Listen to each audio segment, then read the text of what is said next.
Nkosi yasezulwini ngiyacela baba ukuthi njengoba ngimele lapha nje ngizokukhuluma akube ngokuvela kuwe gagane lokubathi yankuze kwazezinye emansobeni emnqando ndodo bobo bongaziyeka bezingaphelele ehogweni mamelodi njengentethe. Nkosi yamakhosi size emhlanganweni omkhulu isikhumbuzo sikaMashi imihlangano ezala imihlangano yonke yasekuphakameni.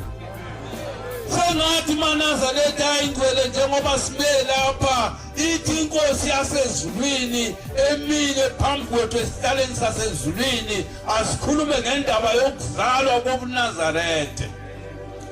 Sigunyaziwe inkosi yamakhosi ilanga lamalanga emzini wasekuphakameni wathi abantu abebehamba nobaba sebethanda ukuncipha. Ngiyalikhulula manje ukuthi okuzwile ukuthiwa kwakho unyobaba mkhulu ukukhulume njengoba ukuzwile, ungakwehlisi ungakwengezi ukukhulume njengoba kunjalo. uJehova uyakuthanda lokho. Ngikule ndawo abantwana benkosi yasezulwini lapha uBombela mayefika lapha emhlabeni sizwa ukuthiwa wathi mayeqila emhlabeni wathi maNazaretha ngithunyiwe uJehova uthi angize endlini kadingana nosenza ngakhona echithekileyo ngizoyibuta ekuchithekeni kwayo. Kuthiwa ngize kwaba nqulu sobala njengoba senifaka amabhuluko namaloko nje senimhlubukile uJehova. Hlubukana bezizwe bantu abami nikhonza uJehova sihambe siye ezulwini. Ngithola ukuthi mangibuka ngamehlo ami noma ngilalela ngezindlebe akukho lokho akwenzekanga. Wathulelo wasezulwini washintsha inyama wambatha inyama yesibili lahlala phambi kwabantu ilanga lamalanga lathi mali lapha yana emkhayideni lathi maNazaretha ningazoni ningoniwa ukuba namehlo ukubona benizobona ukuthi yimi lo bengikhuluma nani izolo. Senikude kakhulu nendlela enibekwe kuyona ubaba. Buyani nihambe endleleni sihambe siye ezulwini. Akuzange kuvume umuntu. Wasicilela wathi lapha kuyabhinqwa alifakwa ibhuluko. Akuzange kuvume umuntu. 1968 sakhuphukela phezulu kwentaba omhlangano wokuqala kwembangazwe. Sathi masiphezulu entabeni wathi maNazaretha uJehova uthi awusenikhululeni izwe lenu kodwa kanitholi lapho nintshuku nabanqulu sobala kwagquma intaba yonke.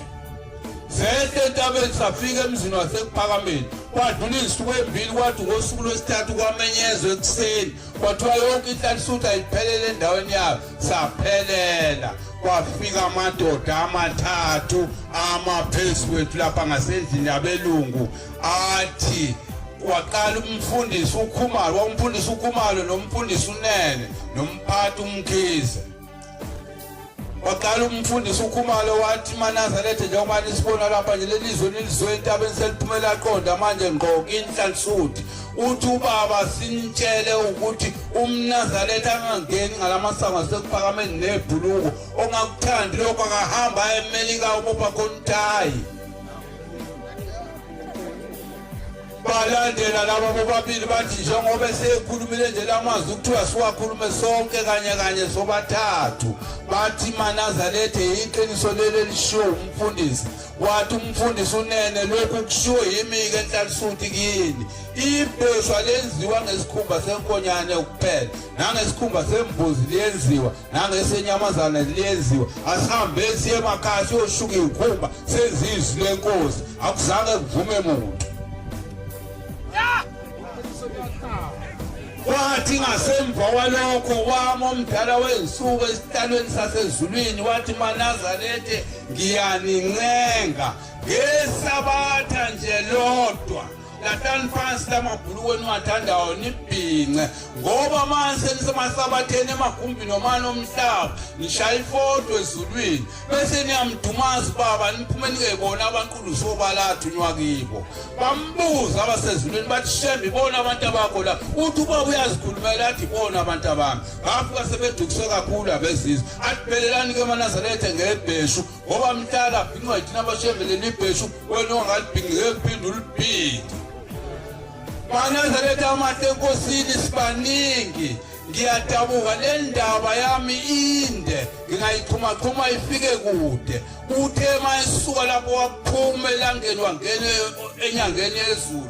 Yahlala phambi kwethu inyanga yezulu. Yathi inyanga yezulu akhona wodwa umthetho engizonitshela wona nina. Nitsheliwe ubaba nenkosi imithetho ngizonibuka nje ukuthi niyayenzani imithetho. Laba abayenza ukulungile sihambe siye ezulwini. Laba abangayenzi bahambe baye la beyakhona. Wathi hawu ninenhlanhla nina ngoba kusekhona ukuthiwa nginitshele khona. Kuthiwa nginitshela ukuthi indoda ingangena esabatheni ngesabatha ingawufakile umqhele ekhanda. Bashumayeli bayike yangena indoda esabatheni ingawufakile umqhele makuphuma inkonzo niyihlawulise ngesihlanu.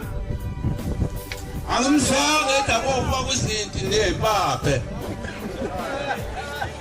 Kwathi ninenhlanhla enkulu nina kuthiwa nginitshela ukuthi uma uya phezu kwentaba yenhlangano ufake ibhuluko nelokwe udlala ngesikhathi sakho nje. Igama lakho lolothe enzansi lapha emaseleni. Futhi wena ndoda umnqolo ogumbetsheni maqhoba izintwala zanina. Ngathi ngisalalele lokho wajika wame ekuphakameni ephaledesi wakhomba phansi la ngomunwe wakwathi la kusebuhleni bamaNazaretha. Kuthiwa nginitshela ukuthi ibhuluko alingeni khona. Ningixolele mina bakithi ngoba niyazi mina ukuthi ngakhulela esikoleni angizange libhinqe ibheshu. Kodwa ngoba kuthiwa sibhinqelele ibandla lenu mina ngolibhinqela sapha umoya kumina ndawo washo wasimjika bheka phezulu. Ayiphelanga iminyaka emibili walithatha walibhinqa. Sizothatha amazwi kaBhombela-ke emagumbini noma nomhlaba la sivela khona. Kwangathi ngakhona esingahamba nakho kuthokozisa idalwa zethu ezilelo thulu lomhlaba kuthokozisa uBhombela lapho emeko phambi kwethu.